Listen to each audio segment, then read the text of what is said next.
हाय राम, दिन दिहाड़े लूटमार मचाओगे? फूलन ने कहा। हाँ, कल गांव के ज्यादातर मर्द एक दूसरे गांव में पंचायत की एक बैठक में शामिल होने जा रहे हैं। गांव में सिर्फ औरतें, बच्चे या चंद बूढ़े रह जाएंगे। हम बड़ी शांति के साथ जाएंगे और माल उठा कर ले आएंगे। तू अपनी राइफल को अच्छी तरह साफ कर ले और देख, जब तक तेरी जान खतरे में ना हो गोली मत चलाना। और दूसरी बात, अगर पकड़ी जाए तो पुलिस को कुछ मत बताना। फूलन अजीब नजरों से अपनी राइफल को घूरने लगी। गुज़िश्ता वारदात के दौरान इसके दिल में एक अनजाना सा एहसास से बरतरी पैदा हुआ था। वो इस एहसास को दोबारा जिंदा करना चाहती थी। अगली सुबह विक्रम मल्लाह ने कर्जपुर को लूटने के लिए अपने और फूलन के अलावा 12 डाकुओं का इंतखाब किया। पूरा गिरोह अली अल सुबह बेदार हो गया और हर शख्स वारदात की तैयारी में लग गया। कुछ लोगों ने पुलिस की वर्दियां निकाली और इन पर इस्त्री करने लगे। इस दफा हम पुलिस की वर्दियों में जाएंगे, विक्रम ने फूलन को बताया। तुम भी वर्दी पहनोगी? वर्दियां क्यों? फूलन ने पूछा। वर्दियों के कई फायदे हैं। सबसे पहली बात तो ये है कि गांव वाले वर्दियों की वजह से हमें पुलिस के आदमी समझेंगे और फायर नहीं करेंगे। दूसरी बात यह है कि वर्दी की वजह से आदमी चुस्त रहता है और भागने दौड़ने में आसानी होती है। इसके अलावा अगर पुलिस पार्टी का सामना हो जाए तो वो भी धोखा खा जाते हैं और फायर नहीं खोलते, जिसकी वजह से हमें इधर उधर छुपने का मौका मिल जाता है। फूलन का कद चौका छोटा था, इसलिए इसे कोई भी वर्दी पूरी नहीं आ रही थी। बल आखिर इसने सुई ढाका निकाला और एक वर्दी को, जो सबसे छोटी थी, अपने नाप के मुताबिक कर लिया। विक्रम ने जिन डाकुओं को गांव का जायजा लेने के लिए भेजा था, इन्होंने वापस आकर खुशखबरी सुनाई और कहा कि वो कामयाबी का शगुन देख कर आए हैं। इस शगुन की तफसील बताते हुए एक डाकू ने कहा, जब हमने कर्जपुर में कदम रखा तो सबसे पहले हमारी नजर एक औरत पर पड़ी। वो हमारी तरफ आ रही थी। इसके सर पर मटका और बगल में बच्चा था। हम इसे देखकर आड़ में हो गए। अच्छा शगुन है, विक्रम ने कहा, हम कामयाब लौटेंगे। इस किस्म के लोग छोटी छोटी बातों से शगुन लेते थे।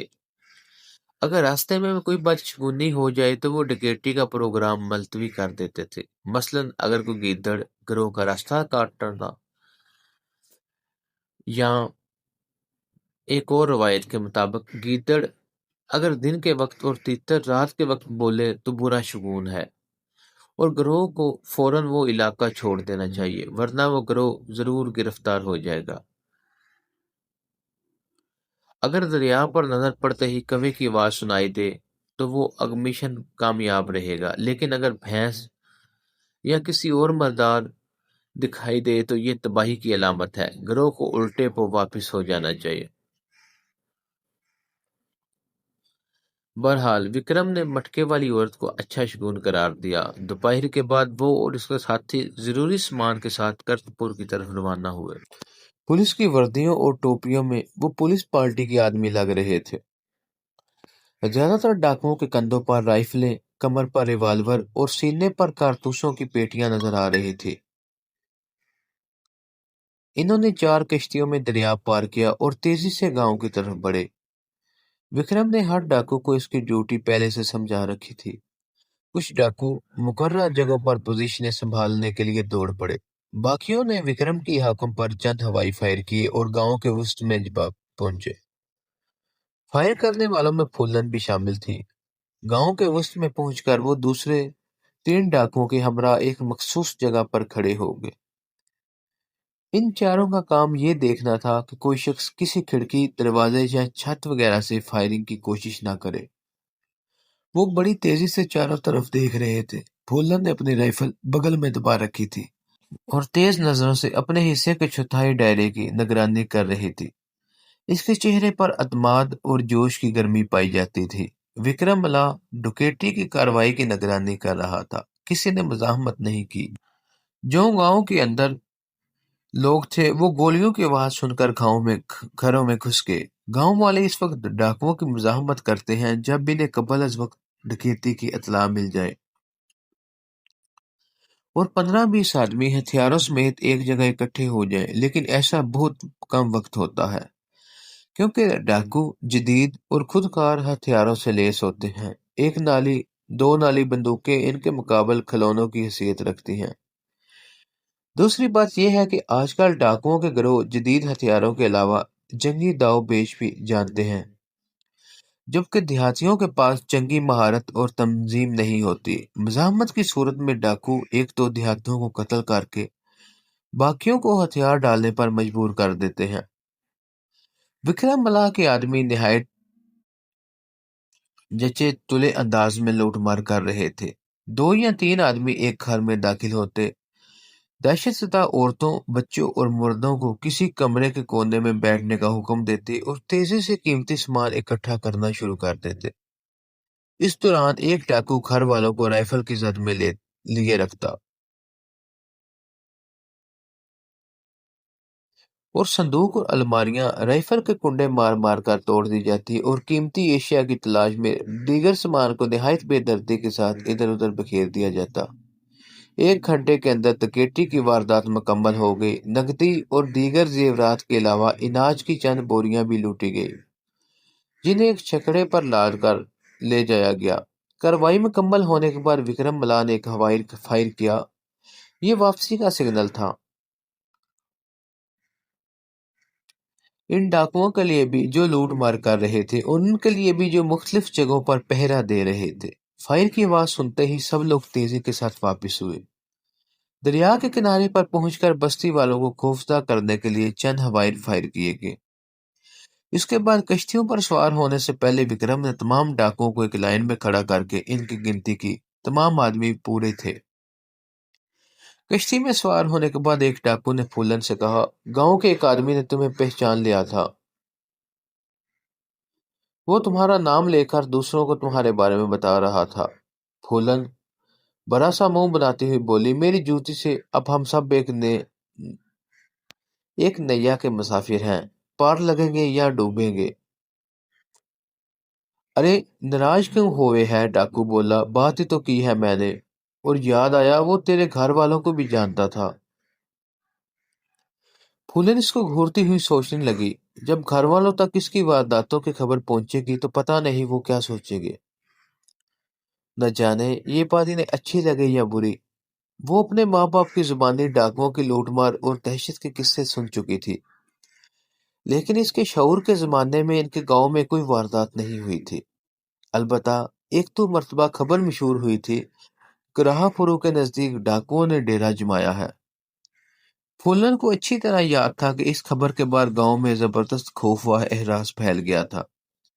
اب جب اس کی ماں اور بھائی بہن یہ سنیں گے کہ پھولن بھی ڈاکوؤں کے گروہ میں شامل ہو گئی ہے تو ان کی عجیب کیفیت ہوگی۔ اس کا باپ ضرور شور مچائے گا، وہ ضرور اس کی ماں کو تانے دے گا۔ اسے کبھی بھی اس بات کا احساس نہیں ہوگا کہ پھولن اپنے چھوٹے بھائی کی جان بچانے کے لیے ڈاکوؤں کے ساتھ گئی تھی، اور یہ کہ اس کے واپسی کے تمام راستے بند ہو چکے تھے۔ وہ ڈاکو بننے پر مجبور کر دی گئی تھی۔ شام ہونے سے پہلے وکرم اور اس کے ساتھی لوٹ مار کے مال سمیت ڈیرے پر پہنچ گئے۔ اب ان کے پاس راشن بھی بہت تھا اور نقدی بھی۔ وکرم نے فی الفور کوچ کا حکم دیا۔ اسے معلوم تھا کہ بستی والے واردات کی رپورٹ لکھانے تھانے پہنچ جائیں گے۔ وہ رات کا بیشتر حصہ سفر کرتے رہے اور صبح ہونے سے پہلے دریائے جمنا کے مشرق میں ایک محفوظ مقام پر پہنچ گئے۔ اس جگہ دور روز آرام کرنے کے بعد وکرم نے اپنے گروہ کا دوبارہ کوچ کا حکم دیا۔ ان کا رخ جنوب کی طرف تھا۔ شروع میں پھولن کو اس ٹھکا دینے والے سفر سے بہت کوفت ہوتی تھی، لیکن رفتہ رفتہ اس نے اس بھاگ دوڑ میں لذت محسوس کرنی شروع کر دی۔ وکرم نے اسے بتایا کہ اس کی مشقت سے ڈاکو صحت مند اور مضبوط رہتے ہیں اور ان کے جسموں میں سختی پیدا ہوتی ہے۔ کیا ہم ایسے ہی گھر گھومیں گے؟ پھولن نے پوچھا۔ تو ہمیں کہاں لے جائے گا؟ میں ایک دوست سے ملنے جا رہا ہوں، وکرم نے کہا۔ اس کا نام مستقیم ہے۔ اس کے پاس بھی ڈاکوؤں کا ایک گروہ ہے، وہ بڑا جیدار آدمی ہے۔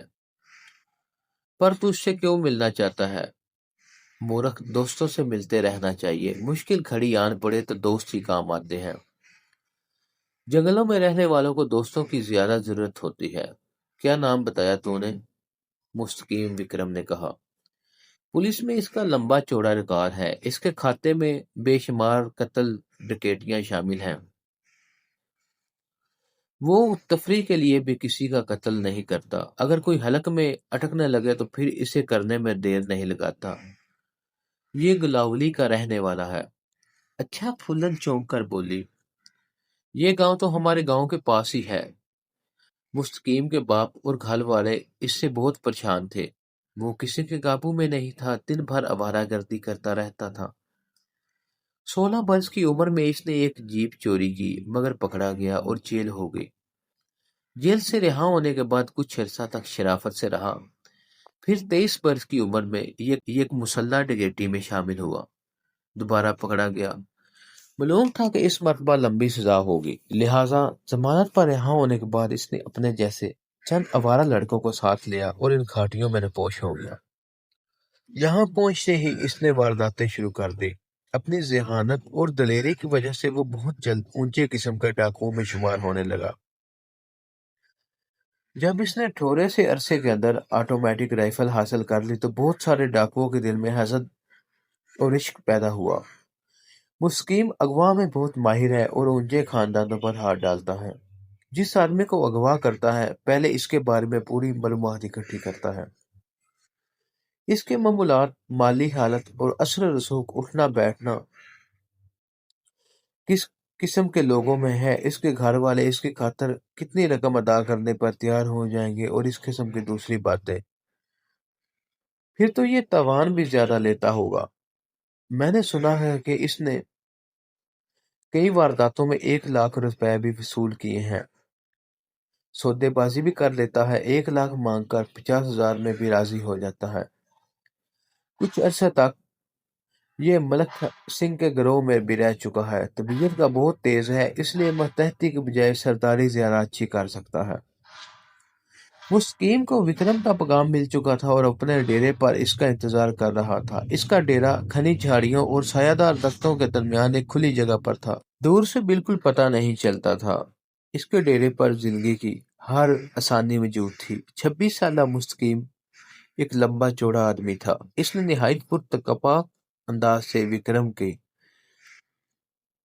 खुशामदीद कहा, लेकिन जब इसकी नजर फूलन पर पड़ी तो एकदम गुस्से में आ गया। बोला, तुम पागल तो नहीं हो? इस लड़के को क्यों साथ लिए फिर रहे हो? कौन है ये? तुम्हें पता नहीं कि औरत हमेशा मौत का पैगाम साबित होती है?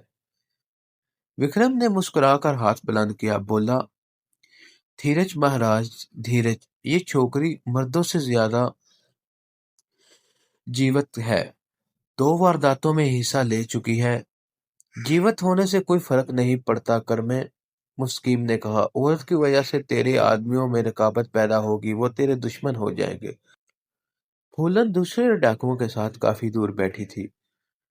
वो दोनों की बातचीत नहीं सुन सकती थी। खैर खैर, छोकरी का बंदोबस्त भी हो जाएगा, विक्रम ने कहा। मैं तेरे साथ दूसरी बात करने आया हूँ। बैठो, दूसरी बातें भी होगी। पहले बताओ क्या खाओगे?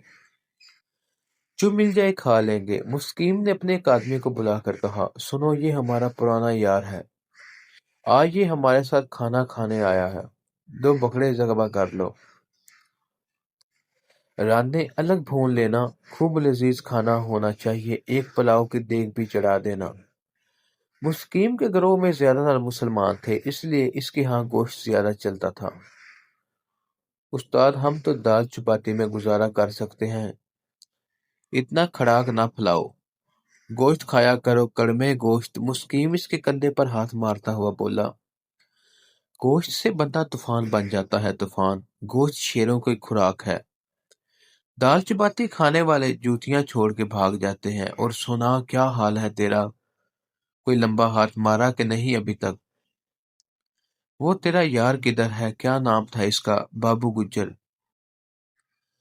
बाबू गुज्जर का क्रियाक्रम कर चुका हूँ। क्या पुलिस मुकाबले में मारा गया? विक्रम ने बाबू गुज्जर को शूट करने का सारा किस्सा सुना दिया। देखा तुमने? अभी मैंने तुमसे क्या कहा है? ये इस छोकरी की पहली नहोसत है। इससे जल्दी जान छुड़ा लो, वरना समझ ले कि तेरा भी क्रियाक्रम हो जाएगा। इसका अब कोई ठिकाना नहीं रहा, विक्रम ने कहा। ये हमारे गिरोह में शामिल हो चुकी है और इसका नाम भी मशहूर हो चुका है। کرتپور میں کچھ لوگوں نے اسے پہچان لیا تھا، اس سے پہلے بھی چوری کا ایک مقدمہ چل رہا ہے۔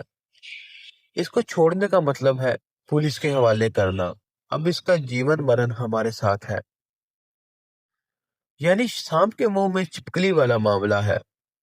ہاں ایسا ہی سمجھ لے، وکرم نے کہا۔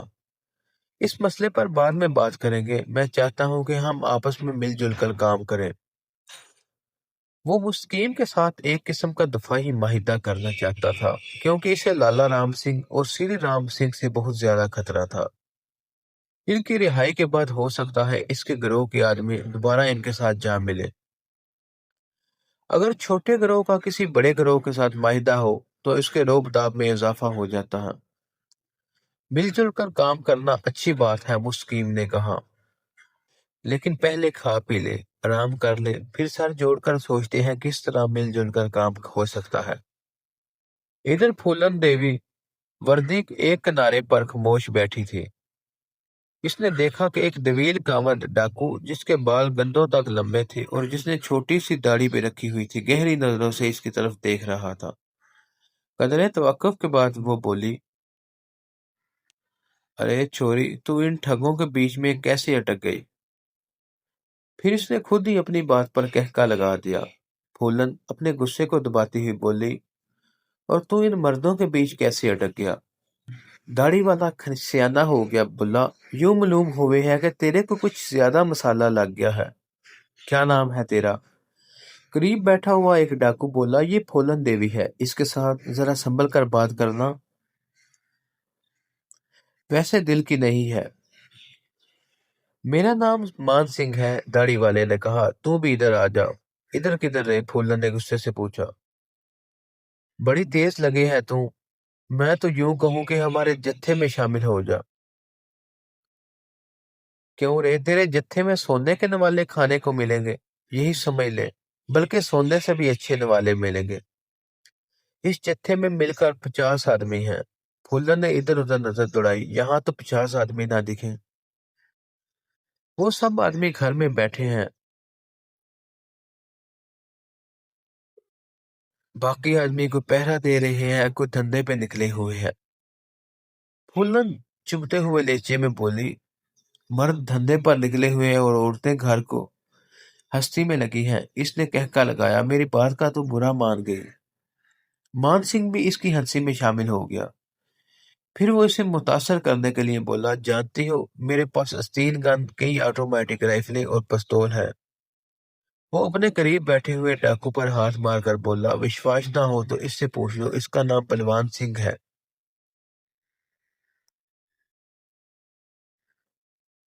پولیس کو دیکھ کر بڑے بڑے مان سنگھ کا مان ٹوٹ جاتا ہے۔ مان سنگھ نے کہا، ایسی بھی بات نہیں ہے، کبھی تو آزما کے دیکھ لینا۔ ویسے یہاں جو بندے نظر آ رہے ہیں، ان میں سے ہر ایک کو کسی نہ کسی نام سے لوگ جانتے ہیں۔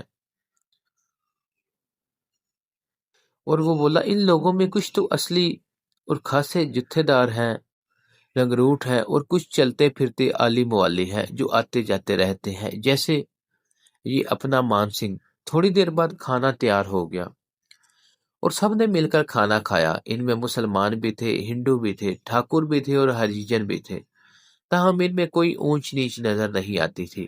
سب مل کر کہکے لگاتے ہوئے کھانا کھا رہے تھے۔ اگر کوئی تمیز تھی، وہ جرات، دلیری اور سفاکی کی وجہ سے تھی۔ جس کا پولیس مقابلے میں جتنا لمبا ریکارڈ تھا، وہ اتنا بڑا ڈاکو تھا۔ پھولن سارے انتظامات کو بزور جائزہ لے رہی تھی۔ اس کے اندر معاملات کو سمجھنے اور نئی چیزیں سیکھنے کی خاصی صلاحیت پائی جاتی تھی۔ یہی وجہ تھی کہ اس نے ڈاکوؤں کے طور طریقے بڑی تیزی سے سیکھ لیے اور کئی پرانے ڈاکوؤں سے آگے نکل چکی تھی۔ وکرم اللہ چند روز تک مستقیم کا مہمان رہا۔ اس دوران ان کے درمیان خوشگوار ماحول میں مذاکرات ہوتے رہے۔ بالآخر دونوں کے درمیان کچھ باتوں پر اتفاق ہو گیا۔ وکرم نے اپنے آدمیوں کو اکٹھا کر کے انہیں بتایا کہ اس کے اور مستقیم کے درمیان باہمی تعاون کا سمجھوتا ہو گیا ہے۔ بوقت ضرورت وہ ایک دوسرے کو مدد کے لیے بلا سکتے ہیں۔ اس نے کہا، اگر کسی جگہ پر کارروائی کے لیے زیادہ آدمیوں کی ضرورت محسوس ہوئی تو ہم مل کر کارروائی کریں گے۔ एक डाकू ने पूछा, लूट के माल की तकसीम कैसे होगी? मुश्तरका डकैती में जो माल हाथ लगेगा, इसमें मुस्तकीम को इसकी नफरी के हिसाब से हिस्सा मिलेगा।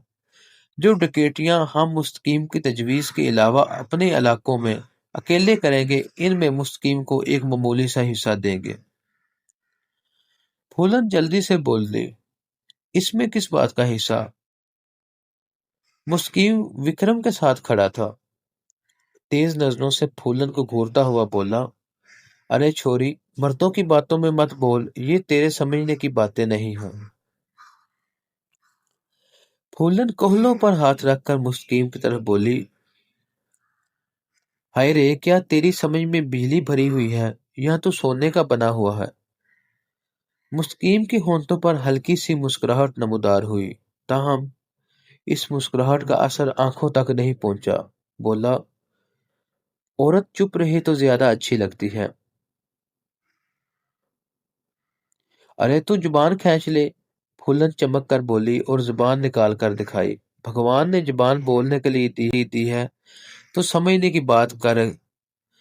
और सुन, मैं तेरे इन डशकरों से ज्यादा समझता हूँ। विक्रम फूलन के कंधों पर हाथ मारता हुआ बोला, ज्यादा तेजी मत दिखाओ। बात यह है कि मुस्तकीम को हमारी जरूरत नहीं, हमें इसकी जरूरत है, और जरूरतमंद को कुछ ना कुछ देना ही पड़ता है। फूलन देवी, ये जंगल है जंगल, मुस्तकीम ने कहा। यहाँ जंगल का कानून चलता है। बात लेने देने की नहीं, जिंदा रहने की है। इस जंगल में अकेला वकेला आदमी जिंदा नहीं रह सकता। और ये मत समझ कि हम भूखे नंगे हैं या लालची हैं। तो फिर क्या तू हमसे खराज मांग रहा है? मूर्ख, ये खराज नहीं, खराजे मोहब्बत है, मुस्तकीम ने कहा। अगर तुम्हारा कोई आदमी पुलिस के चक्कर में फंस जाएगा तो हम इसकी मदद करेंगे, इसकी जमानत कराएंगे, मौका मिला तो इसे जोरे बाजू से छुड़ा लाएंगे। अब बोल, तू इस मोहब्बत की कीमत दे सकती है? चल हट, फुल्लन ने कहा, जो तू कह रहा है वही होगा। डाकुओं ने कहका लगाया। मान सिंह बोला, छोरी बातें खूब करती है। इस नरम गरम बातचीत के बाद विक्रमला ने अपने गिरोह को कूच का हुक्म दिया। इन्होंने अपना सामान पैक किया और रवायती अंदाज में मुस्तकीम के आदमियों से मिलकर रुखसत हुए। इनका रुख शुमाल मगरिब की तरफ था। अटावा के करीब पहुंचकर विक्रम ने इन्हें दो दो और तीन तीन की टोलियों में तकसीम कर दिया, ताकि पुलिस या मकामी लोगों को शबह ना हो जाए। दरिया के करीब वो एक मुकर्रर जगह पर सब दोबारा इकट्ठे हो गए। वहां से इन्होंने दरिया पार किया और मकबरी किनारे पर पहुंचकर एक महफूज जगह पर पड़ाव डाला। विक्रम ने चार आदमियों को इर्द गिर्द की निगरानी पर ममूर कर दिया। बाकी आदमी जगह साफ करके खेमे निस्ब करने लग गए। चंद आदमी खाने पीने के इंतजाम में मसरूफ हो गए। विक्रम अपने खास आदमियों के साथ एक दरी पर बैठ गया और इन्हें हथियार साफ करने का हुक्म दिया। डाकू और सिपाही की जिंदगी इसका हथियार है, इसने कहा। हथियार चलाने में महारत अपनी जगह पर है, लेकिन हथियार का साफ और चालू होना बहुत जरूरी है। बहुत सारे डाकू सिर्फ इसी वजह से मारे जाते हैं कि ऐन मौके पर इनकी राइफल जाम हो जाती है या गोली नहीं चलती। फूलन अपनी राइफल की नारी साफ करते हुए बोली, तेरा इरादा क्या है? ये डोली डंडा अब कहाँ जाके रुकेगा? हम राजस्थान की तरफ जा रहे हैं, विक्रम ने जवाब दिया।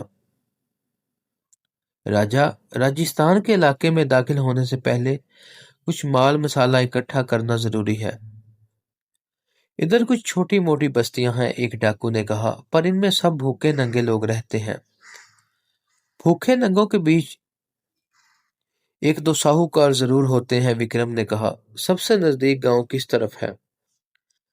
एक डाकू दरिया के बलाई हिस्से की तरफ इशारा करते हुए बोला, इस तरफ मलाहों की एक छोटी सी बस्ती है, 25-30 घरों की। एक डाकू दरिया के बलाई हिस्से की तरफ इशारा करते हुए बोला। दूसरा डाकू बोला, मलाहों की बस्ती में सड़ी हुई मछलियों के सिवा और क्या मिलेगा? पहले थोड़ी सी छानबीन करनी पड़ेगी, विक्रम ने कहा। दो आदमी बस्ती में जाएंगे और वहां के हालात मालूम करके आएंगे। फूलन देवी बोली, मुझे भेज दे, मैं तो घरों के अंदर भी घुस सकती हूँ। विक्रम ने कुछ देर सोचा, फिर बोला, तेरे साथ एक मर्द भी होना चाहिए। इसने इधर उधर नजर दौड़ाई। सबसे ज्यादा यतीम और मिस्कीन सूरत कौन है? डाकू एक दूसरे की तरफ देखने लगे। एक डाकू शंकर की तरफ इशारा करता हुआ बोला, इससे ज्यादा मिस्कीन सूरत और कोई हो ही नहीं सकता। अगर ये सड़क पर हाथ फैलाकर मांगना शुरू कर दे तो रोज के 4 रुपए जरूर कमा ले। विक्रम ने शंकर को करीब बुलाया, बोला, तुम और फूलन मलाहो की बस्ती में चले जाओ और वहां से सुनगुन लेकर आओ। जरूर जाएंगे महाराज, शंकर ने कहा। देवी से पूछ लो, हम तो तैयार हैं। देवी तुझसे पहले तैयार है, विक्रम ने कहा।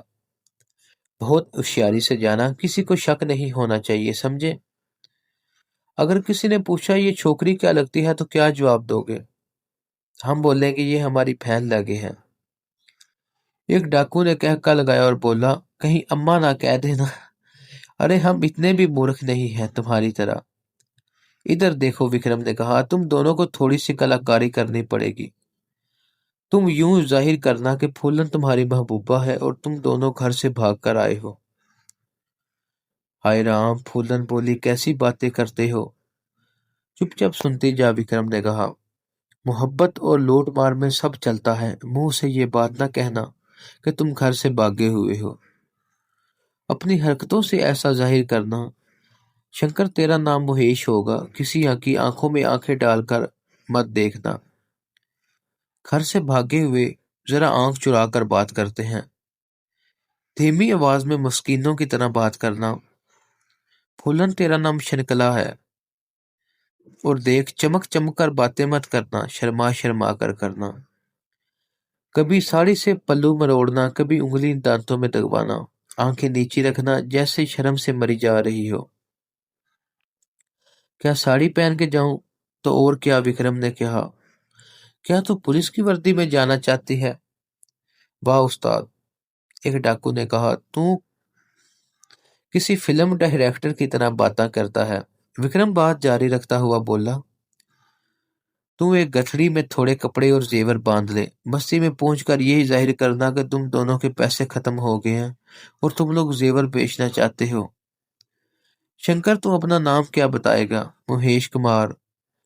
मैंने महेश बोला था। हमने खुद ही बदल दिया है, शंकर ने जवाब दिया। महेश तुम्हारे दादा का नाम था। हमको अपने दादा के नाम लेते हुए अच्छा नहीं लगता है। चलो, महेश कुमार भी ठीक है। फूलन, तेरा क्या नाम है? सच्चा नाम तो फूलन देवी है और खोटा शनकला देवी। सच्चा नाम तो फूलन देवी है। अरे देवी को छोड़, ठाकुर लगा ले साथ, शनकला देवी ठाकुर। अब दोनों थोड़ी सी रिहर्सल कर लो और साड़ी पहनकर कपड़ों की गठरी बना लो। दोपहर के खाने के बाद इन्होंने थोड़ा सा आराम किया और अपने मिशन पर रवाना हो गए। दोनों ने एक लंबा रास्ता काटा और गांव की तरफ जाने वाली सड़क पर पहुंच गए। फूलन ने अपनी साड़ी का पल्लू सर पर डाल रखा था और सर झुकाए चल रही थी। इसने बगल में गठड़ी भी दबा रखी थी। शंकर ने कंधों पर चादर डाल रखी थी। इसकी शेव बड़ी हुई और बाल बिखरे हुए थे। वो चलते चलते बोला, देवी तुम हमारी क्या लगे हो? फूलन ने गुस्से से इसकी तरफ देखा, बोला, तेरी चाची लगती हूँ और मेरा नाम शनकला है। संभल कर चलता रहे, विक्रम को पता चल गया तो तेरे को उल्टा लटका देगा। ये तो आपस की बात है शनकला जी, विक्रम तो खुद ही तुझे मेरी महबूबा बना दिया है। चल कहीं चले जाए, बादलों से भी परे किसी दूर देश में। 4 गोलियां पेट में उतर गई तो तेरी आत्मा बादलों के पार चली जाएगी। सुन, पीछे कोई गाड़ी आ रही है। शंकर ने पीछे मुड़कर देखा तो कच्चे रास्ते पर एक बैलगाड़ी दिखाई दी जो मखसूस आवाज में पैदा करती हुई आ रही थी। दोनों किनारे पर पहुंच गए। बैलगाड़ी वाले ने करीब आकर पूछा, क्यों भाई, किधर जा रहे हो? इधर को ही जाएंगे, बस्ती में, शंकर ने कहा। बैलगाड़ी वाला गाड़ी रोकता हुआ बोला, गाड़ी में बैठ जाओ। शंकर फूलन से बोला, आओ गाड़ी में बैठ जाएं। फूलन ने देखा बैल गाड़ी वाला तेज नजर से इसे घूर रहा था। वो 35-36 वर्ष का सेहतमंद इंसान था। इसके चेहरे पर 4-5 दिन की दाढ़ी नजर आ रही थी। बैलगाड़ी पर चारा लदा हुआ था। शंकर ने इसे गाड़ी पर बैठाने के लिए सहारा दिया। और कोई मौका होता तो फूलन छलांग लगाकर गाड़ी पर चढ़ जाती, ताहम इस पर वक्ती से सहारा कबूल पड़ना पड़ा। ताहम इसने चढ़ते चढ़ते संकल की पड़सलियों में जोर से कोहनी मारी। बैलगाड़ी वाला बैलों को हाँकता हुआ बोला, परदेसी मालूम होते हो। हाँ भाई, परदेसी हैं। इस बस्ती में कोई बटियार खाना होगा? गाड़ी वाला फूलन को घूरता हुआ बोला, बटियार खाना तो है, पर अपनी पत्नी को लेकर बटियार खाने में क्यों जावेगा? अगर खाने दाने की बात है तो सेवक का झोपड़ा हाजिर है। मेरा नाम मुरलीदास है। तुम चिंता ना करो भाई मुरलीदास, हम किसी कोने में बैठकर खाना खा लेंगे। मुरलीदास बाजिद हुआ और दोनों को अपने घर ले गया। फूलन विक्रम की हिदायत के मुताबिक छुई मुई बनी रही, पर इसकी नजरें चारों तरफ का जायजा ले रही थी। मुरलीदास फूलन और शंकर को मकान के अंदर ले गया। एक झोंपड़े के नीचे बिठाया जहां 2 चारपाइयां थी। घर के अंदर एक बूढ़ा और चंद औरतें थी जो दो मुख्तलिफ कामों में मसरूफ थे। मवेशियों के लिए चारा तैयार कर रहे थे, कोई खाना पका रहा था, कोई सफाई में लगा हुआ था। मुरलीदास अजनबियों को देखकर औरतों ने काम से हाथ रोक लिए और घूंघट निकालकर शंकर और फूलन को देखने लगे। फूलन को वो घर और उसका पुरसकून माहौल बहुत अच्छा लगा। इसका जी चाहा कि काश वो भी किसी ऐसे ही घर में मुरलीदास की औरतों के साथ रह जाए। इसके बाद इसने देखा मुरलीदास औरतों के करीब गया, इन्हें खाने वगैरह के बारे में हदायत दी। अरे शंकर, फूलन होले से बोली, तू कहाँ पर ले आया है मुझको? अरे छोकरी, शंकर ने इसे डांटा, हमारा नाम महेश कुमार है। चुप करके बैठी रहे, अभी सब ठीक हो जाएगा। और सुन, ये मुरलीदास तेरे को घूर घूर के देख रहा है। तू क्यों जल रहा है? फूलन ने कहा। हर्ष, शंकर ने कहा। मुरलीदास वापिस आ रहा था। मुरलीदास इनके करीब पहुंचकर बोला, महाराज जरा खुल के बैठो, इसे अपना ही घर समझो। शंकर उठता हुआ बोला, मैं जरा बाहर होकर आता हूं। मुरलीदास शायद इसी मौके की तलाश में था। शंकर के जाने के बाद फूलन से बोला, क्या नाम है तेरा? फूलन, जो किसी खौफजदा लड़के की तरह बैठी हुई थी, होले से बोली, शनकला। शनकला ठाकुर। तेरा साथी तो ठाकुर नहीं दिखता है। मुरलीदास ने कहा, इसका क्या नाम है? महेश कुमार। मुरलीदास फूलन के करीब हो गया, बोला, सच बता, ये तेरे को कहां से लेकर भागा है? फूलन ने घबराने की अदाकारी की, बोली, अरे राम, कैसी बातें करते हो? मुरलीदास ने कहा, अरे छोरी, हमने बड़ी दुनिया देखी है, मेरे से क्या छुपावेगी? मैं तो देखते ही समझ गया था। ये महेश मेरे को ठीक नहीं लगता है। ये देख, तेरे को धोखा देगा तो इधर ही रुक जा, हमारे पास। इतने में एक दरमियानी उम्र की औरत चंगेर उठाई वहां पहुंच गई। चंगेर के ऊपर एक कटोरा था जिसमें कुछ तरकारी थी। औरत के दूसरे हाथ में पानी का बर्तन था। इसने ये चीजें चारपाई के ऊपर रख दी और चंद लम्हों तक फूलन को घूरती रही, फिर बोली, ऊपर होके बैठ जाओ, कहाँ से आई हो? फूलन जूते उतार कर चारपाई के ऊपर हो गई और बोली, हम शहर देखने जा रहे हैं। औरत ने किन अखियों से मुरलीदास की तरफ देखा और वापस चली गई। शहर में किसके पास रहोगे? हमें कुछ नहीं पता, फूलन ने जवाब दिया।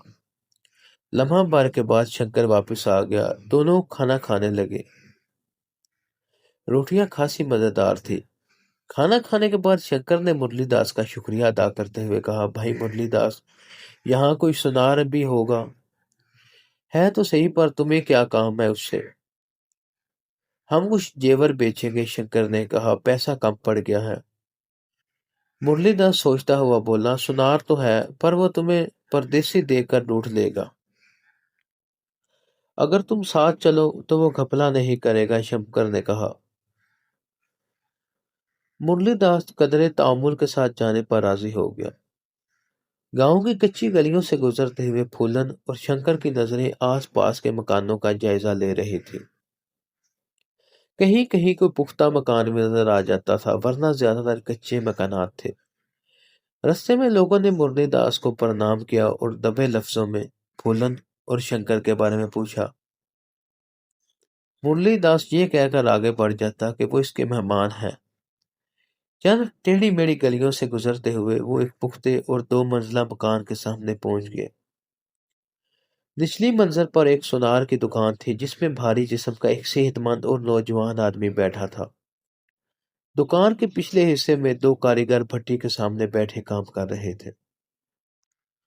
निचली मंजिल पर एक सुनार की दुकान थी, जिसमें भारी जिस्म का एक सेहतमंद नौजवान बैठा था। दुकान के पिछले हिस्से में 2 कारीगर भट्टी के सामने बैठे काम कर रहे थे। मुरलीदास ने फूलन और शंकर को बाहर ही रोका और दुकान के अंदर जाकर नौजवान सुनार के साथ चंद लम्हों में सरगोशियों में बातें करता रहा। फिर इन दोनों को भी दुकान में बुला लिया और अपने मेहमानों की हैसियत से तारुफ कराया। सुनार का नाम उसने जेठानी बताया। रस्मी बातचीत के बाद शंकर ने फूलन की गठरी से 2 बालियां लेकर सुनार के सामने रख दी और कहा कि वो इन्हें फरोख्त करना चाहता है। सुनार ने बालियों को परखने के बाद कहा कि तुम इन बालियों को बेचना चाहते हो? शंकर ने आशी से बोला, हाँ महाराज, कुछ पैसे कम पड़ गए हैं। जेठानी गठड़ी की तरफ देखता हुआ बोला, और क्या है तुम्हारे पास? और कुछ नहीं बेचना जी, शंकर ने कहा। ये बालियां भी मजबूरी के कारण बेच रहे हैं।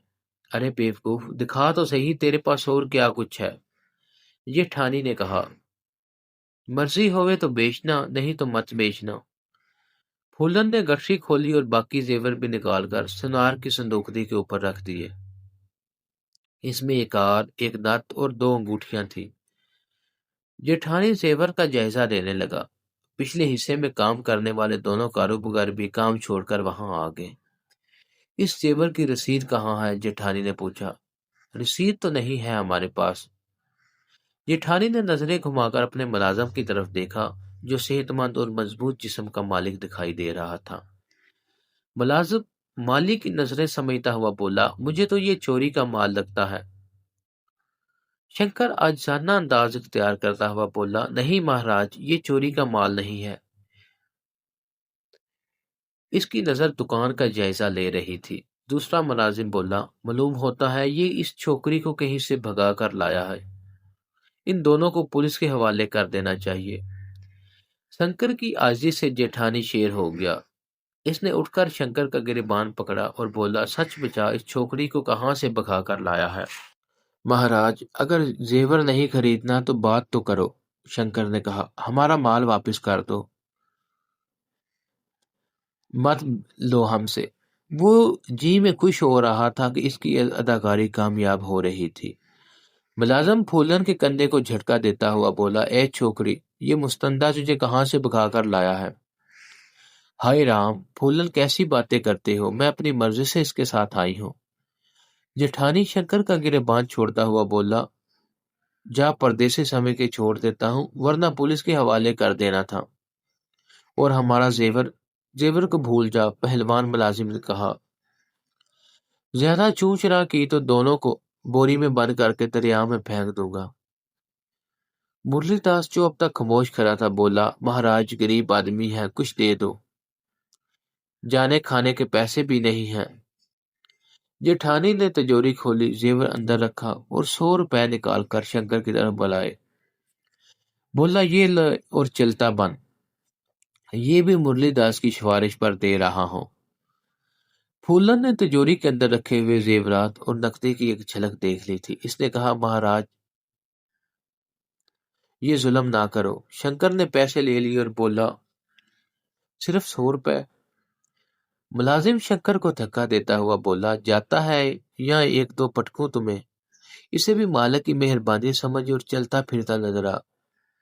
शंकर मुरलीदास से बोला, अच्छे भाई बनो, हम चोरों के भाई नहीं हैं। भाई, मुरलीदास ने कहा, जो मिल गया है इसको बहुत समझो और भाग लो।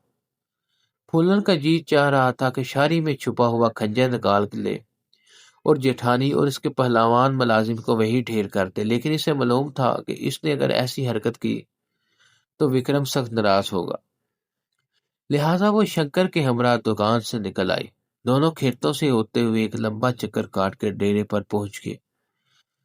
शंकर ने 100 रुपए विक्रम के सामने डाल दिए और बोला, उस्ताद दुहाई है दुहाई, हम लुट गए। एक सुनार ने हमारा सारा जेवर छीन लिया और हमें धक्के देकर दुकान से निकाल दिया। आस बैठे हुए डाकू हंसने लगे। एक बोला, अरे उस्ताद ने तुझे खूब पहचाना है, तुम वाकई मस्कीन और यतीम लगते हो। विक्रम ने पूछा, ये 100 रुपए कहाँ से आए हैं? ये सुनार ने हमें परदेसी समझ कर दे दिए। कोई काम की बात भी मालूम हुई है या खाली धक्के खाकर आए हो? फूलन गुस्से से बोली, अरे धक्के खाए हमारे दुश्मन, तूने खुद ही तो कहा था कि शर्मा शर्मा के बात करना, वरना मैं इसे ऐसा मजा चकाती के याद रखता। माल इसकी तिजोरी में बहुत है, आज की रात तैयारी कर ले, एक ही घर काफी है। शंकर ने इसे बताया कि गांव में पुलिस स्टेशन कोई नहीं है और लोग भी लड़ने भिड़ने वाले नहीं है।